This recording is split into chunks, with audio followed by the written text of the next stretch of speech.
But we can talk about the Tyreek Smith saga and that it appears that it's finally come to an end as he enters the transfer portal. And I want to ask you this.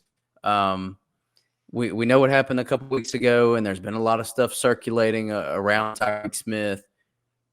Is this a good thing for the program? And I'll allude to last year with the Brown stuff with he's in, he's out, he's in, he's in, he's out.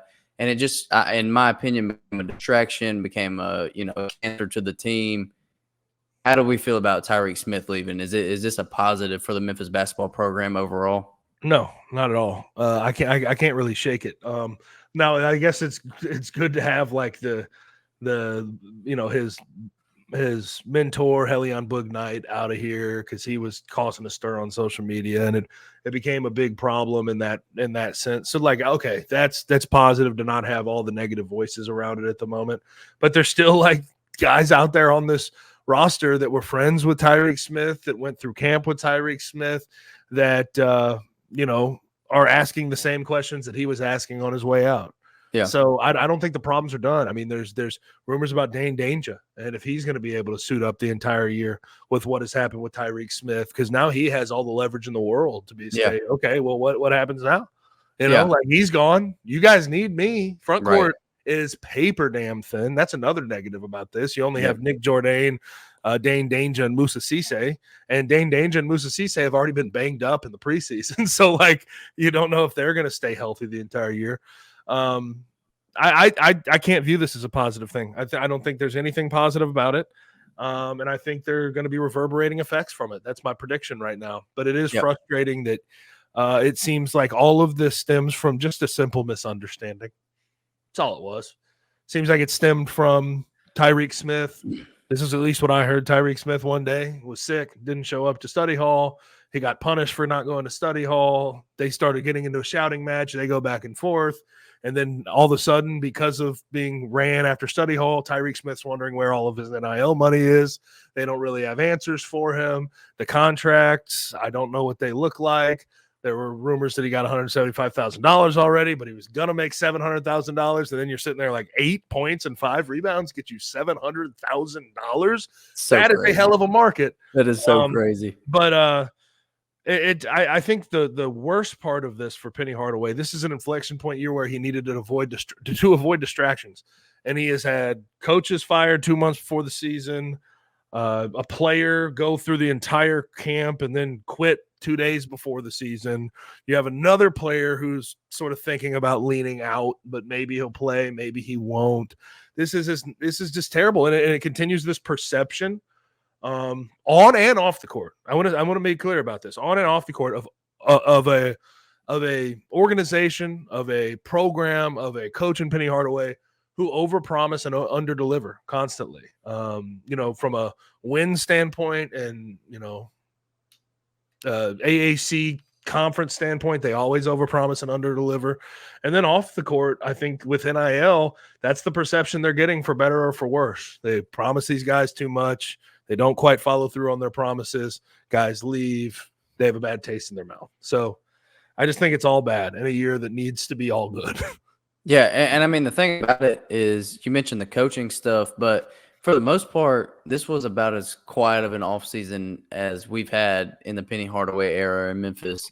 And stuff doesn't start happening until right before the season begins. I mean, this Tyreek Smith stuff started, two and a half weeks ago, leading into the season right around the first exhibition game, and now he's out. So it just drama was avoided, and this stuff was avoided until as soon as the season starts, and that's just not when you want. That's not when you.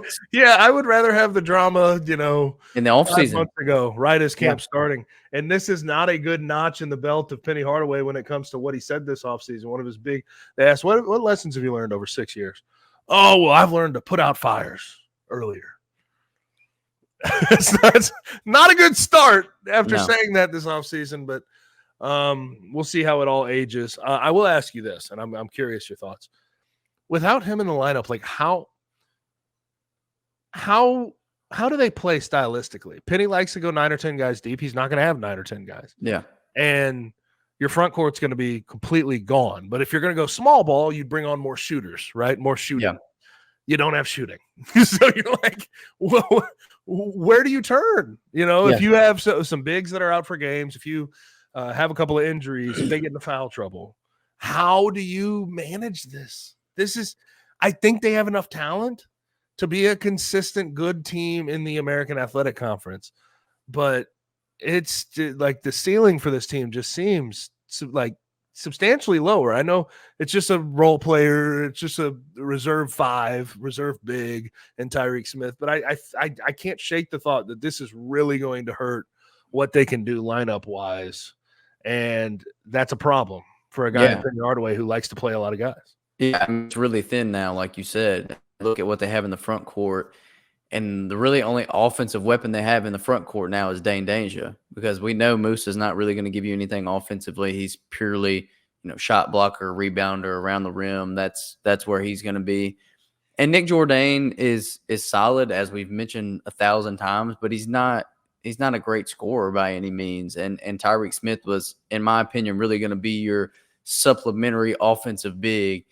He can do other things as well, but he was going to give you a little bit more offensive punch, whether he was, coming off the bench or however they were working out those rotations. He was going to give you some supplementary punch, and you just don't have that in the front court now. And like you said, Dane Danger has all the leverage because he is what they have offensively in the front court. He's it. Outside of that, they have no offense in the front court. So I don't know how you manage it. I don't know how you go small ball because, like you said, small ball is for shooters. This team is not a shooting team as of right now unless something crazy happens throughout the season. So I don't know. I think it is a big blow. I brought up the Jordan Brown stuff because I had seen that as a topic of conversation, so I was curious your thoughts on that. Yeah. And I get that school of thought in a little bit because you don't want people that are distractions on the team, but you also need players like Tyreek Smith to be a successful team, and they don't have him anymore, and it's hard to see them excelling in the front court now with how thin it is. Because you have any injuries is kind of the long-term picture. If something happens injury-wise, it's going to be tough to overcome. But even more so than that, just on a night-in, night-out basis, foul trouble. We've seen Memphis deal with a lot of foul trouble in the past, and how do you shuffle that around if you have one guy in the front court that can play offensively and you just don't have much size as a team overall? Yeah, your Jordan Brown example is kind of interesting. I don't know if it's the exact same thing, but I think with Tyreek Smith, like they're talking about, uncertainty with NIL. I also think it was a role thing.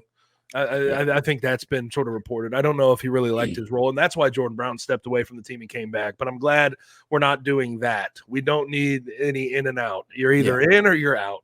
Yeah. Is that 100% or 100% thing? Mm-hmm. That's something that I think I'm glad Penny Hardaway is standing on. I don't understand too. Like there's conflicting reporting on this. Did he get dismissed or did he just step away? Right. I have no idea. Maybe it was mutual. I couldn't tell you. I know the University of Memphis and Penny have said, well, he stepped away and we support his decision. Right. But I know that's not exactly how conversations go behind the scenes. Now, can I ask you this? Is there anything fucking positive to report? Is there anything positive to talk about? Around in this program. Maybe Memphis soccer. Yeah. Memphis soccer. We have two regular season conference winners in men's and women's soccer.